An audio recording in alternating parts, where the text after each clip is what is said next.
नमस्कार, मैं हूं आपके साथ हिमानी नैथानी। रात के 10 बजने को हैं और हम लेकर हाजिर हैं 10 में है दम। लेकिन 10 में है दम में आज क्या है खास, आइए फटाफट से एक नजर हम इस पे डाल लेते हैं। आज हम सबसे पहले बात करेंगे उत्तर प्रदेश की सियासी जंग में पश्चिम उत्तर प्रदेश का रण आखिर इतना अहम क्यों हो गया है।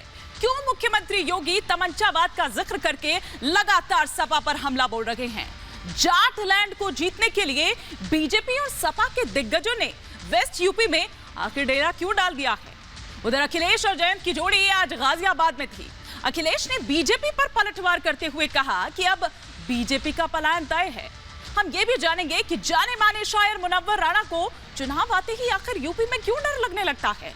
क्या डर के पीछे कोई सियासत छिपी हुई है। लेकिन सबसे पहले हम बात करेंगे कि किस तरह से पश्चिमी उत्तर प्रदेश को साधने के लिए उसको मत रखे हैं बीजेपी के रणनीतिकार, और या फिर आप यूं कहिए कि चाणक्य अमित शाह। और इसी कवायद में आज उन्होंने अखिलेश यादव पर तंज कसा। उन्होंने कहा कि अखिलेश के साथ अभी तो जयंत चौधरी नजर आ रहे हैं, वो सिर्फ चुनाव तक है। जब चुनाव बीत जाएंगे उसके बाद तो उनके एक तरफ आजम खान और दूसरी तरफ अतीक अहमद बैठे हुए नजर आएंगे। अखिलेश ने भी पलटवार किया।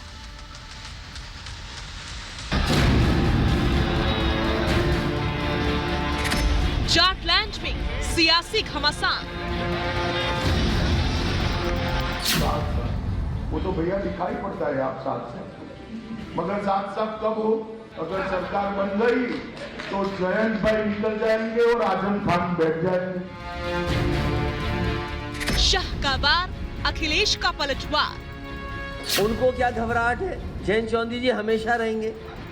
2022 में किसका पलायन, किसका सिंहासन।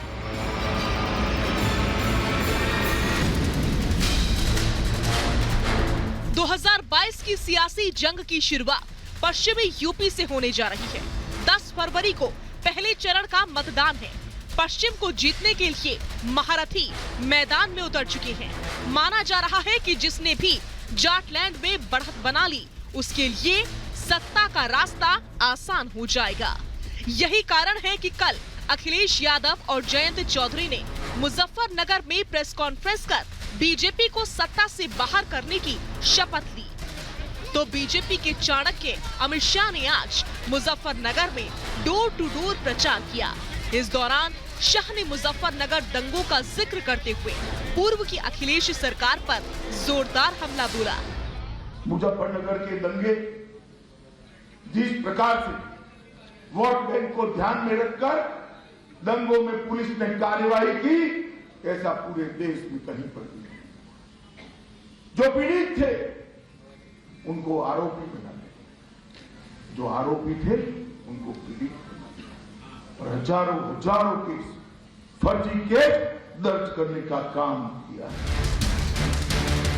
शाह ने अखिलेश और जयंत के साथ पर तंज कसा।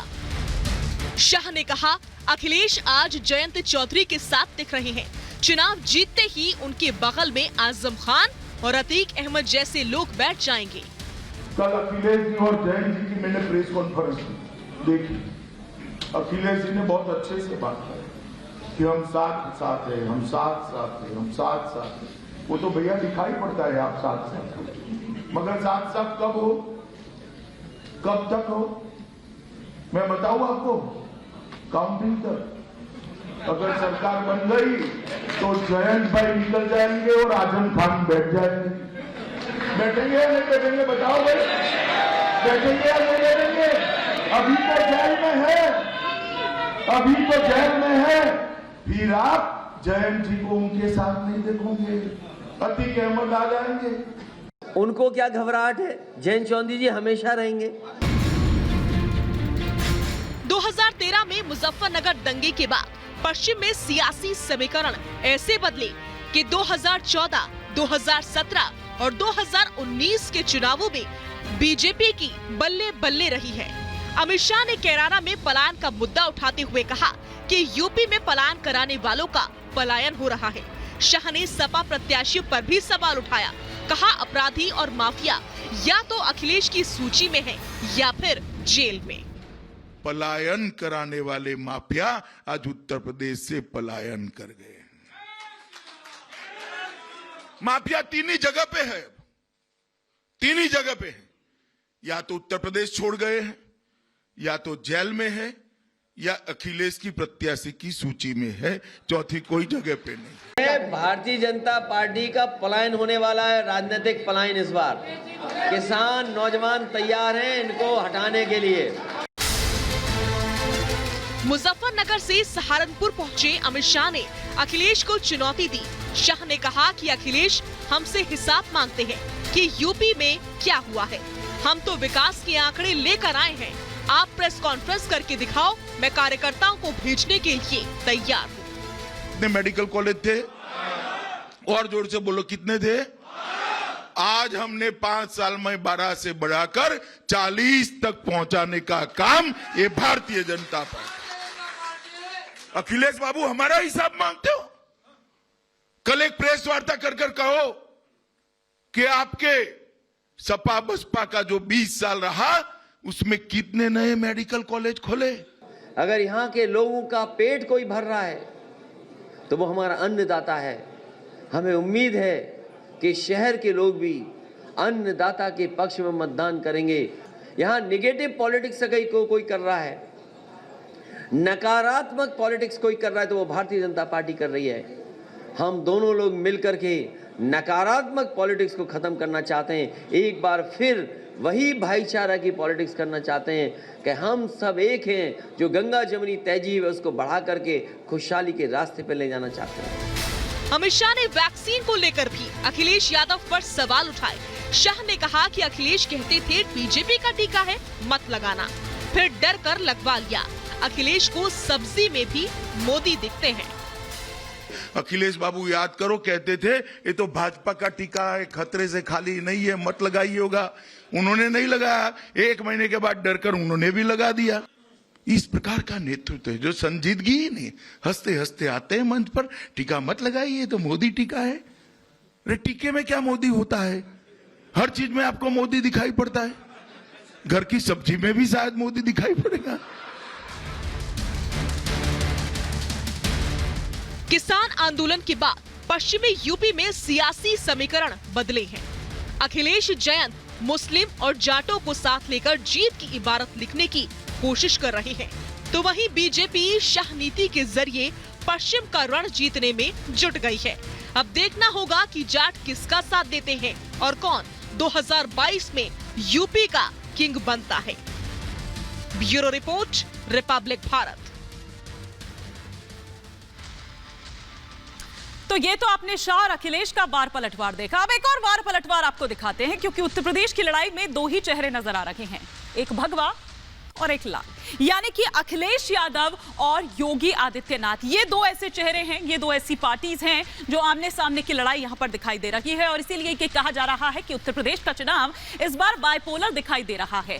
आप देखिए कि किस तरह से योगी आदित्यनाथ ट्वीट करके एक के बाद एक वार करते हैं अखिलेश यादव पर, चाहे वो मुजफ्फरनगर दंगे का जिक्र हो, माफिया का जिक्र हो, तो वहीं अखिलेश यादव भी पलटवार करने से बाज नहीं आते हैं। देखिए क्या कुछ कहते हैं इस वार पलटवार में ये दोनों नेता।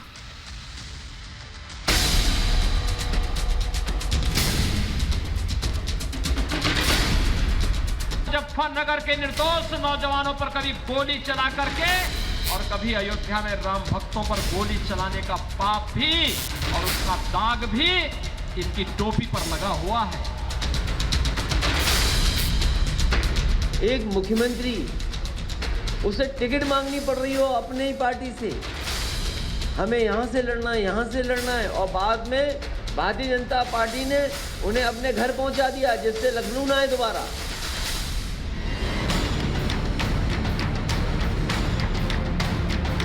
यूपी के सियासी जंग में इन 2 चेहरों के बीच ही मुख्य लड़ाई है। एक तरफ सीएम योगी हैं तो दूसरी तरफ पूर्व सीएम अखिलेश यादव। जोर आजमाइश जारी है। चुनावी मौसम में जमकर वार पलटवार भी हो रहा है। अपने सख्त फैसलों और कड़ी कार्रवाई के लिए प्रसिद्ध योगी आदित्यनाथ ने अपने ट्वीट से धमकी देने वालों को कड़ा संदेश दिया है। कैराना से तमंचवादी पार्टी का प्रत्याशी धमकी दे रहा है, यानी गर्मी अभी शांत नहीं हुई है। 10 मार्च के बाद गर्मी शांत हो जाएगी। कानून का राज यूपी में 10 मार्च के बाद भी रहेगा, चिंता मत करिए। गाजियाबाद के मुरादनगर में सीएम योगी ने धमकी देने वालों और दंगाइयों को साफ शब्दों में चेतावनी दे दी। कहा, सपा या बसपा से टिकट लेकर बच जाओगे, ऐसा नहीं होगा। 10 मार्च के बाद भी यूपी में कानून का ही राज होगा।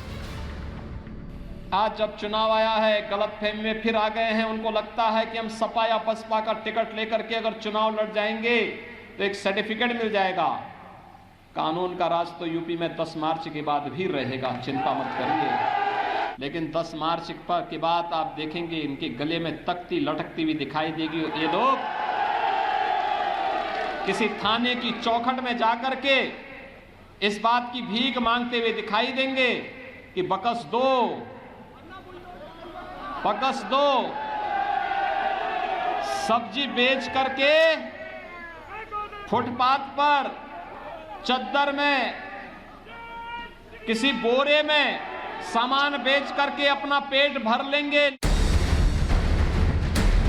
सीएम योगी ने मुजफ्फरनगर दंगे और राम भक्तों पर गोलियां चलवाने को लेकर भी सपा पर सवाल उठाए। मुजफ्फरनगर दंगे के दोषी और राम भक्तों पर निर्ममता से गोली चलवाने वाले क्या जनता जनार्दन से वोट मांगने के हकदार हैं? मुजफ्फरनगर दंगे में हिंदुओं को बंदूकों से भूना गया था। 60 से अधिक हिंदू मारे गए थे और 1500 से अधिक जेल में बंद किए गए थे। गांव के गांव खाली हो गए थे। सपा की यही पहचान है। ट्वीट के साथ साथ सीएम योगी ने गाजियाबाद में सपा पर प्रचंड प्रहार किया। कहा कि इनकी टोपी राम भक्तों पर चली गोलियों से रंगी है। मुजफ्फरनगर के निर्दोष नौजवानों पर कभी गोली चला करके और कभी अयोध्या में राम भक्तों पर गोली चलाने का पाप भी और उसका दाग भी इनकी टोपी पर लगा हुआ है।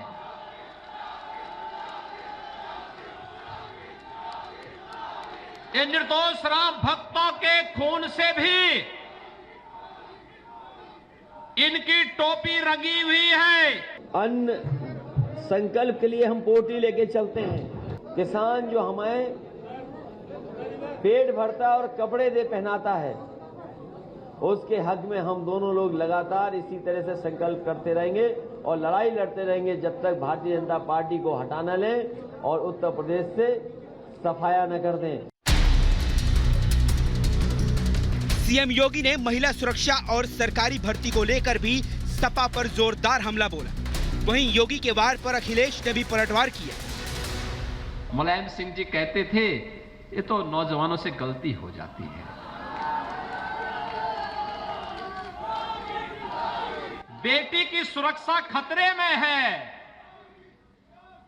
बेटी को कोई भी मां बाप चाहता है कि अपने संरक्षण में अच्छी पढ़ाई करवाई जाए। जब भर्ती निकलती थी ना,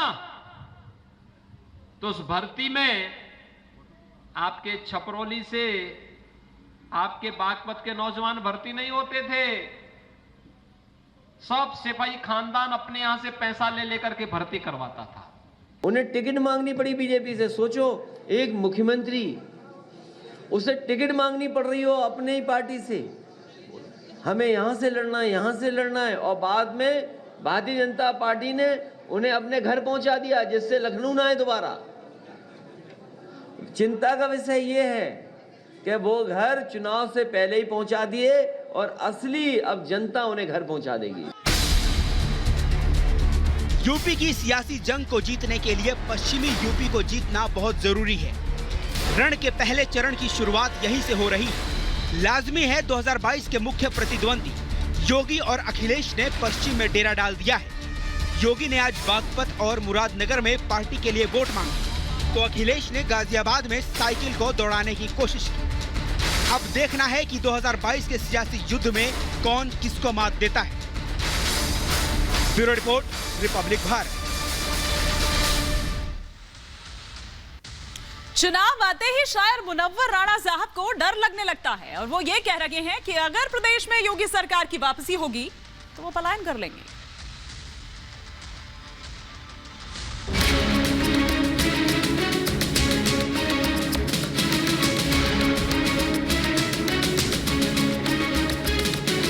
ओवैसी की बेवकूफी से अगर योगी आ जाएंगे तो हम उत्तर प्रदेश छोड़ देंगे।